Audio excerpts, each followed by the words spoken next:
ओम नमो आदेश. मी अंजली आनंद खरे पुण्याहून आलेली आहे आणि मला पण नवनाथांबद्दल इतकी काही माहिती नव्हती. पण नंदिनी मॅडमनी मला लगेच विचारलं आणि मी लगेच हो म्हटलं. काय ते माहिती नाही, का अनुभव म्हणजे देवानेच मला बोलवल्यासारखं मी लगेच हो म्हटलं. आणि माकरे मॅडमनी पण माझे पैसे पण भरले, म्हणजे मी पैसे पण भरले नव्हते आणि मला एवढी माहिती पण नव्हती. नवनाथांचा ग्रंथ आहे माझ्याकडे, पण मला एवढे माहिती काहीच नव्हती. पण यांची संतोष भाऊंमुळे मला सगळी एवढी माहिती मिळाली. यात्रा चांगली झाली आणि सगळे सहकारी चांगले मिळाले. सोय सगळी चांगली झाली आणि यात्रा अशी म्हणजे पहिल्यांदाच इतकी चांगली यात्रा झाली की इतका चांगला अनुभव मला कधीच आला नाही. आणि मला कुठलं मच्छिंद्रनाथ गडावरती मला त्रास होत होता, पण मला समजत नव्हतं काय होत होतं.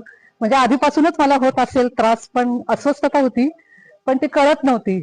पण मला एकदमच अचानक काय झालं कळलं नाही, पण ती माझी सगळी निगेटिव्हिटी तिथे गेली. ही अनुभूती मला फार मोठी आहे. आयुष्यात मी मानत नव्हते भूतबाधा वगैरे काही, पण ती अनुभूती यांच्यामुळेच माझी गेली आणि मी पॉझिटिव्हिटी घेऊन घरी जात आहे. आणि आणि परत मला काही त्रास न हो ही ईश्वरचरणी प्रार्थना करते. आणि रुपेश भाऊजींनी पण चांगलं ड्रायव्हिंग वगैरे इतकं चांगलं केलंय की, आणि सोय पण आमची इतकी चांगली झाली, व्यवस्थित सगळं वेळेवर सगळं आहे. आणि त्यामुळे त्यांचे पण आभार मानते आणि यांची उत्तरोत्तर प्रगती हो हीच ईश्वरचरणी प्रार्थना. नमो आदेश. अलख